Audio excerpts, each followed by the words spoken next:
आज जो आप लोगों को मैं स्टोरी सुनाने जा रहा हूँ, इससे पहले मुझे लगने लगा था कि मैंने क्राइम की सारी स्टोरीज़ सुन ली हैं। हर तरीके का क्राइम मुझे पता है, कितने हद तक क्राइम हो सकता है मुझे पता है। लेकिन इसको सुनने के बाद मुझे 2-3 दिन तक नाइटमेयर्स आए थे। इस सीरियल किलर के कुछ वर्ड्स थे जो बहुत स्केरी थे। मैंने उसे मारा, मैंने उसके लेफ़्ट आर्म और लेफ़्ट ब्रेस्ट को काटा, कुक करा और खा लिया। मारो, काटो, खाओ, निठारी मासिक। जून 20, 2005। बब्बू लाल नाम का एक व्यक्ति था। उसकी लाइफ बहुत ही खुश थी। स्मॉल फैमिली थी, ज़्यादा बड़े बड़े एस्पिरेशंस थे नहीं, तो वो खुश थे। फिर एक सुबह उसकी जो वाइफ थी, उसने अपनी बेटी जिसका नाम था ज्योति सिंह, उसको बोला कि जाओ तुम ज़रा टेलर के पास जाओ और उससे मेरे कपड़ों में सिलाई चलवा के आओ। तो अब ज्योति सिंह खुश हो गई, बच्ची थी, तो उसने बोला मेरे को, क्योंकि जो निठारी जिस एरिया में रहती थी नोएडा का, वो स्लम एरिया था। तो स्लम एरिया की लड़की थी, वो खुश हो गई, वो चाहने लगी कि अब तो जाऊंगी मैं सेक्टर 31। वहाँ पे थोड़े 3 स्टोरी विलास हैं, बहुत बड़े बड़े बंगलों हैं और दुकानें हैं अच्छी अच्छी।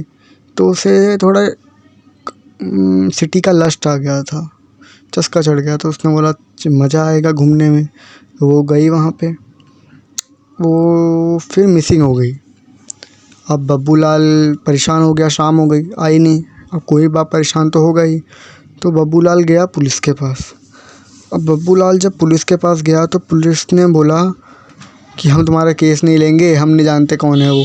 मतलब ये बोल के बात को टाल दिया, बोला भाग जा। अब फिर उसकी जो वाइफ थी बब्बू लाल की, वो ढूंढने लग गई। वो उस टेलर के पास गई। टेलर ने बोला हाँ, ज्योति तो आई थी मेरे पास, लेकिन मेरी मशीन ख़राब हो रखी थी, आप देख सकते हैं। तो वो चली गई अगले टेलर के पास दिए देखने। ज्योति मिल नहीं रही थी। मम्मी को हो गई टेंशन। फिर मम्मी एक घर के पास पहुंची, D5 उसका नंबर था, 3 फ्लोर का घर था। इसके ओनर का नाम था मुनिंदर सिंह, जो कि एक बहुत बड़ा बिज़नेस का ओनर था, बिजनेसमैन था। तो उसने पूछा, बेल बजाई, मुनिंदर पंढेर आया। मुनिंदर से पूछा गया, मुनिंदर से पूछा आपने मेरी बेटी को देखा है? उसने बोला नहीं, मैं नहीं जानता किसी को, रूड लैंग्वेज में। फिर उसको बहुत चीज़ें ऑड लगी। उसने बोला नहीं, इसे कुछ तो पता है। उसने फिर बोला प्लीज़ आप देखिए, अगर आपने देखा हो तो। समझ नहीं देखा। उसने एक चीज़ गौर करी, वहाँ पे एक सुरेंद्र कोहली नाम का एक व्यक्ति था जो छुप रहा था, मतलब गेट के पीछे। उसने उससे ही पूछा आपने मेरी बेटी को देखा है? वो छोटी सी है, ज्योति नाम है उसका, ज्योति सिंह। उसने बोला नहीं नहीं, मैं नहीं जानता। ये सब सुनने के बाद वो चली गई। वो फिर पुलिस के पास गए। पुलिस ने बोला भाग जा, कहीं खेलने गई होगी, आ जाएगी। पुलिस ने ध्यान दिया नहीं। ऐसे ही फिर निठारी में लड़कियों की मिसिंग केस बढ़ते रहे। दिसंबर 2005 हो गया। दिसंबर 2005। अब वहाँ पे 100 मीटर में के बाहर एक गार्डन था। गार्डन में बच्चे खेल रहे थे। तो जब उन्होंने, उनकी बॉल जो थी वो एक झाड़ के पास गई, एक बुश के पास। तो बुश के पास जब उन्होंने बुशेस को हटाया तो उन्हें एक पैकेट दिखा जिसमें एक हैंड था, कटा हुआ हाथ। अब कटे हुए हाथ को देख के बच्चे डर गए। बच्चों ने कंप्लेंट करी, पुलिस के पास गए बच्चे। तो पुलिस ने बोल दिया कि अब पुलिस ने केस को दबाने के लिए, केस क्योंकि बढ़ जाता है, कनेक्ट था उस वाले केस से, तो उन्होंने बोल दिया ये ऐसे ही है। मतलब उन्होंने झूठा बोल दिया कि ये जानवर का कुछ हिस्सा है, मतलब जानवर का कटा हुआ ये सब चीज़ें हैं, ये पार्ट है। ये सब केस दबा दिया। अब ऑलमोस्ट 1 साल हो गया, बच्चे मिसिंग होते रहे। रिम्पा हलदार, फिर छोटी कविता, फिर रचना लाल। अब पुलिस तो ध्यान दे नहीं रही थी, निठारी में ये सब चलता रहा। अब मई 7, 2006 आया, जब एक लड़की थी पायल। तो पायल ने अपने फादर से बोला पापा मैं ज़रा D5 में मेरे कुछ काम हैं। वो काम करने अक्सर जाया करती थी, तो मैं वहाँ पे जा रही हूँ। फिर नंदलाल ने बोला जा बेटा जा।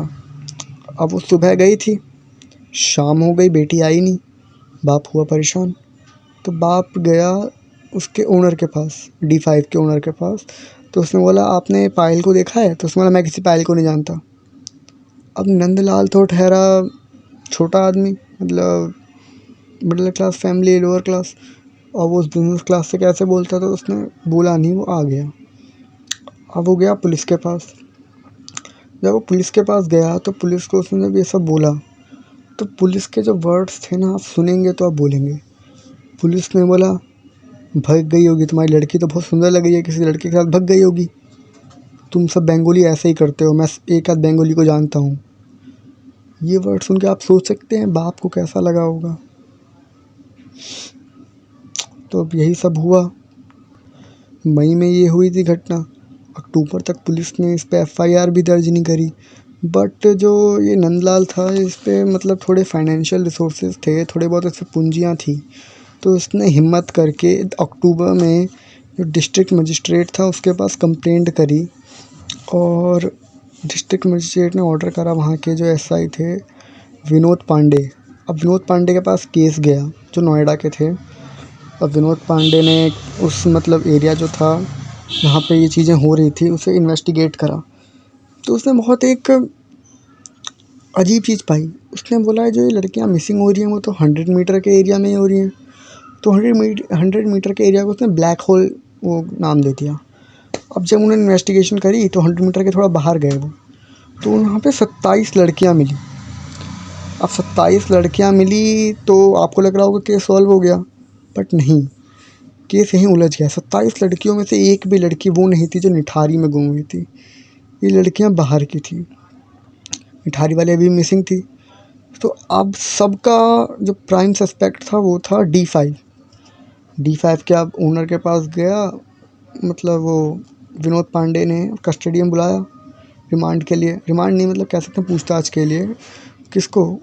D5 के ओनर को, मुनिंदर पंढेर को। मुनिंदर ने बोला मैं किसी को नहीं जानता, मैं उसको नहीं जानता। बेटा पुलिस थी, लास्ट में उगलवा लिया। मुनिंदर ने बोला हाँ मैं जानता हूँ। पायल जो थी वो थी एक कॉल गर्ल, मैं उसे अक्सर बुलाया करता था। तो अब उसने बोला हाँ मैं ही जो वहाँ के पुलिस थे उन्हें पैसे देकर मना करता था कि आप कोई भी एक्शन मत लेना जो ये 100 मीटर एरिया में कोई भी केस हो रहे हैं। क्यों? क्योंकि उसके जो प्रोस्टिट्यूशन जो ये कर रहा था वो एक्सपोज हो जाता। तो अब ये तो रहा कि उसने, मुनिंदर ने बोला था कि मैं पुलिस को कंप्लेंट लेने से मना करा, बट ये कर कौन रहा है ये तो अभी सामने ही नहीं आया था। अब शक हुआ सुरेंद्र कोहली पे, अभी शक नहीं हुआ। अब जो विनोद पांडे था उसने सोचा कि मैं कॉल ट्रेसिंग करवाता हूँ। विनोद ने कॉल ट्रेसिंग करवाई। उसने सारे जो टेलीकॉम नेटवर्क थे उनसे बोल दिया कि आप ज़रा इस नंबर को देखें। तो ये नंबर जो था ये अब सुरेंद्र कोहली के नाम से रजिस्टर्ड हुआ। सुरेंद्र कोहली आप समझे, जो उनका सर्वेंट था मुनिंदर पंढेर का। अब सुरेंद्र कोहली के पास गए तो वो बहुत शाय आदमी था, मतलब बहुत ज़्यादा बोलता नहीं था, इंट्रोवर्ट था। अब इंट्रोवर्ट तो आप देखते हैं कितना था। उसे लिया गया कस्टडी में, उससे पूछा गया कि तुमने करा? उसने बोला मैं किसी को नहीं जानता, मैंने कुछ नहीं करा, ऐसे उसके वर्ड्स थे। बट आखिर में उसने बोला हाँ मैंने ही करा है। बात है 2004 की। एक पिंकी हलदार नाम की लड़की थी, वो वहाँ से जा रही थी, छोटी थी वो, तो मैंने उसे कैंडी के नाम से लालच दिया और फिर मैं उसे घर में ले आया। अब मैंने उसको, जो उसका स्कार्फ था उससे उसका गला दबोच के उसकी हत्या कर दी। फिर मैंने रेप का ट्राई करा बट नहीं कर पाया मैं रेप, तो इस कारण मैंने उसे मार दिया। उससे पूछा गया आपने क्यों मारा? तो उसने बोला पता नहीं, बस मेरे को मारने का था, मैं पता नहीं क्या हो गया था मेरे को, उसने ऐसे करके वर्ड्स थे उसके। तो उसने उसे मार दिया। फिर उसने बोला कि मैंने फिर उसका left arm and left breast को कट करा, कुक करा और खा लिया। ऐसे ही एक दिन जब जो मुनिंदर थे वो मेरे से ही बोलते थे कि आप पायल को फ़ोन करके बुला दो, तो मैं कॉल गर्ल को फ़ोन करता। मैंने उसे बुलाया, हम एक ही लिविंग रूम में बैठे हुए। मैंने उससे कहा पायल से आओ सेक्स करते हैं।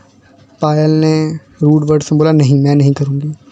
तो मैं थोड़ी देर के लिए गया, मैं उसके पीछे गया, मैंने उसके खुद के स्कार्फ से उसकी भी हत्या कर दी। फिर मैंने उसको रेप करा। अब बात रही जी लड़की एक तो मिसिंग हुई नहीं थी।